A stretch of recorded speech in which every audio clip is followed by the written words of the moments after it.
Shop अगर start कर रहे हैं तो गाइज आपका डेफिनेटली चलेगा, क्योंकि हमारे यहाँ ना, हमारे किसी भी शहर में अगर आप स्टार्ट कर लो तो आपका कॉस्मेटिक शॉप चलेगा ही चलेगा, क्योंकि हमारे पूरे हिंदुस्तान में, पूरे भारत में महिलाओं की कमी नहीं है।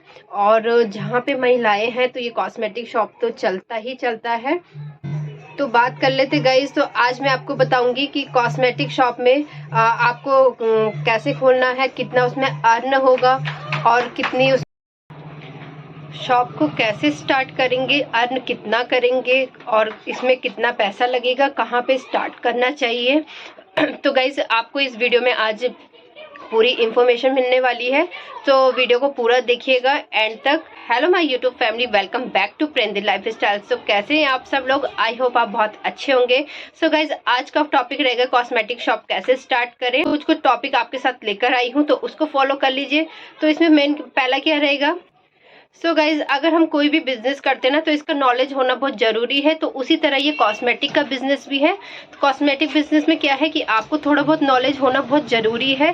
अगर आप जहाँ पे शॉप खोल रहे हैं, पहले तो जब आपके विचार में आ गया, दिमाग में आ गया कि आपको शॉप खोलना है, तो उससे पहले आप मार्केट में निकल जाइए। कोई शॉप वाला होगा, कॉस्मेटिक शॉप वाला होगा या कुछ भी, तो आप उससे नॉलेज ले लीजिए। बट ऐसा होता है ना कि कोई भी शॉप वाला नहीं देता नॉलेज कि प्रोडक्ट कहाँ से लाते हैं, सामान कहाँ से लाते हैं, आपने कैसे स्टार्ट किया। तो गाइज इस चीज़ की ना कोई भी नॉलेज नहीं देता है। मुझे नॉलेज मेरे मम्मी पापा ने दी थी। उनकी भी शॉप आज लगभग 23 साल हो गए शॉप को। तो मैंने जो भी स्टार्ट किया अपने मम्मी पापा के उससे स्टार्ट किया।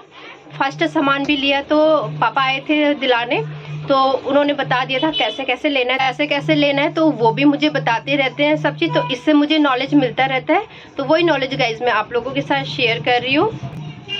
सो गाइज पहले तो अगर आपको नहीं पता कि कैसे इसको सामान लेते, कहाँ से लेते हैं, और कोई शॉप वाला भी नहीं बताता, क्योंकि कोई भी शॉप वाला अपने पैर पे कुल्हाड़ी तो नहीं मारना चाहेगा, क्योंकि उनको लगता है कि भाई ये इस कॉस्मेटिक के बारे में पूछ रहा है तो क्या पता शॉप ही खोल रहा होगा, और शॉप खोल रहा है तो अब हो ही जाता है, कोई नहीं बताता है। तो गाइज उसके लिए आप क्या कर सकते हैं, अगर आपके पास टाइम है तो आप 2 महीने या 3 महीने किसी शॉप में काम कर सकते हैं।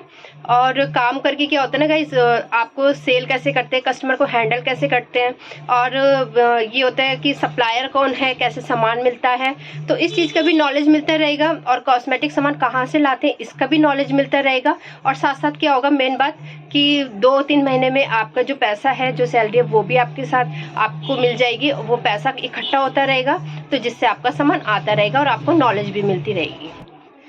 सो गाइज सेकंड रहेगा कि best location.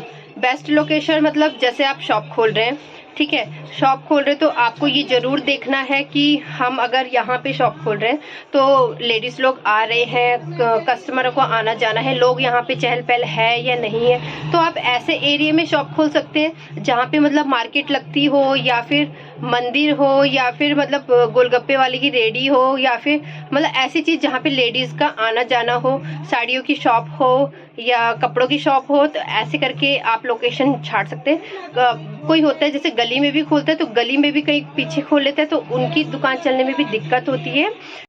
So guys third topic की बात कर लेते हैं।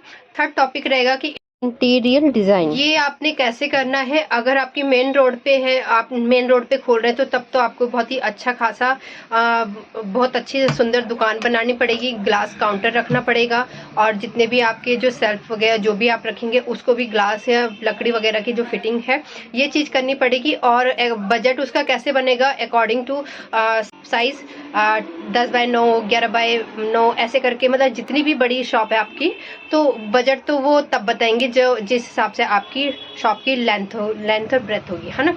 तो ऐसे तब पता चलेगा आपको कि कितना आपका बजट लगेगा। फिर भी मैं बड़ा बता दूं, अब जैसे मेरी इतनी शॉप है, ये है 9 बाई 8 की है मेरी शॉप। तो मैंने जब इसमें पता किया था ना, मैंने तो पता वैसे कुछ किया नहीं था काउंटर के बारे में, क्योंकि मुझे काउंटर ग्लास का नहीं लेना था, और मेरी गली में शॉप है तो मुझे इतना वो नहीं करना था। और काउंटर पड़ा मेरे को 5000 का, और जो पीछे मैंने लकड़ी का ये बात की थी, तो इसी का मुझे 30,000 बता रहे थे। मेरी सिर्फ 9 बाई 8 की है, तो ये मुझे महंगा लगा। तो मैंने फिर डिसाइड किया जब रेंट पे ही लेना है तो रेंट पे क्यों ना अपना बिजनेस ऐसे करके बढ़ाया जाए। और अपनी शॉप है तो गाइज आप पैसा लगा सकते हैं दुनिया भर का, बट जब रेंट की है तो ना, रेंट की बात आती है तो सोचना पड़ता है। तो मैंने फिर ये रैक लेकर आई मैं लोहे की, तो 4 लोहे की रैक लेकर आई। तो इसी पे मैंने अपना बिजनेस बड़ा किया। छोटा सा था पहले, तो धीरे धीरे धीरे करके इसमें सामान रखा। तो इसमें पहले मैंने स्टार्टिंग में जो बजट लगाया वो मैंने लेडीज कपड़े भी रखे हैं और कॉस्मेटिक का भी सामान रखा है। तो कॉस्मेटिक का मैंने लगभग 40,000 में लिया था, क्योंकि मैं उस टाइम ऑनलाइन काम करती थी, तो ऑनलाइन में ही मैंने ये 40 तक लिया था। वो भी ज़्यादा महंगी चीज़ ली थी, क्योंकि ऑनलाइन में कॉस्टली तो नहीं, मतलब क्वालिटी वाइज बहुत अच्छा निकलता है। तो मैं इसीलिए क्वालिटी वाइज चीज़ें ही लाई थी, जैसे ज्वेलरी हो गया, इयररिंग्स वगैरह, मतलब ज्वेलरी में लाई थी। ये चीज़ें लेकर आई थी मैं ऑनलाइन में अपने, और कपड़े भी लेकर आई थी। कपड़े मैंने 50,000 तक रखे थे, तो वो भी मैंने ऑनलाइन किया था। बट ऑनलाइन मेरा काम चला, तो थोड़ा चला था, पर उसमें क्या था ना, कस्टमर भी बन गए थे ऑनलाइन में। बट मेरा बेबी थोड़ा बड़ा हो गया था, तो ऑनलाइन में नहीं चला पाई ज़्यादा, क्योंकि उसमें टाइम निकालना पड़ता है। तो ऑनलाइन में नहीं हो पाया, क्योंकि ट्राईपॉड वगैरह गिरा देता था और बात नहीं हो पाती थी, रोता था। तो ज़्यादा चीज़ें इस चीज़ से मेरा ऑनलाइन का गड़बड़ हुआ। बट वो फिर क्या हुआ कि मैंने सोचा फिर अब ये जितनी भी है लिपस्टिक वगैरह ये चीज़ें भी ख़राब हो जाएगी रख के, तो शॉप डाली जाए। तब मैंने रेंट पे शॉप उठाई। तो रेंट पे तो मैंने ज़्यादा नहीं फोर्स किया कि मुझे ये बनाना है, वो बनाना है, ये करना है, वो करना है, ये कुछ नहीं किया इतना। तो बस ये चीज़ें किया। और उसके बाद फिर तब मेरा जब ये शॉप जमने लगा, तो इसी में रख के मैंने इतना काम किया। सो गाइज आप लोगों को भी मैं सजेशन दूंगी कि मेन उसमें खोल रहे हैं तो अपना इंटीरियर डिज़ाइन तो आपको करना पड़ेगा, चाहे रेंट हो चाहे अपनी शॉप हो। तो आपको इंटीरियर डिज़ाइन तो बहुत सुंदर रखना पड़ेगा। बट अगर आपकी गली में है तो गली में भी आपको ये नहीं कि गली में है तो कुछ खेर दो, ऐसे कुछ चीज़ करके उसमें भी आपको अच्छी चीज़ ऐसे रखनी पड़ेगी, क्वालिटी वाइज अच्छा रखना पड़ेगा। और दिखने में भी जो चीज़ें अच्छी लगे, ऐसा नहीं है रैकों में बेकार लगता है, इनमें भी अच्छा लगता है, कोई दिक्कत नहीं है। अपनी साफ सफाई कंटिन्यू करते रहिए, नीट एंड क्लीन बनाते रहिए, सब चीज़ अच्छा लगता है। ठीक है, तो इंटीरियर हो गई है इंटीरियर की बात। सो गाइज ये तो थी कुछ इंटीरियर की बात, तो जो आई होप आप समझ गए होंगे कि मैं क्या बोलना चाह रही हूँ, है ना। रेंट पे है तो ज़्यादा पैसा ना लगाए, इसी में अपना छोटा बिजनेस को बड़ा बिजनेस बनाए। गली में खोल रहे तो जाहिर सी बात है कि ये सिचुएशन हैंडल हर किसी को करनी पड़ती है रेंट के उसमें, और अपनी शॉप में तो हम जितना मर्जी कर सकते हैं।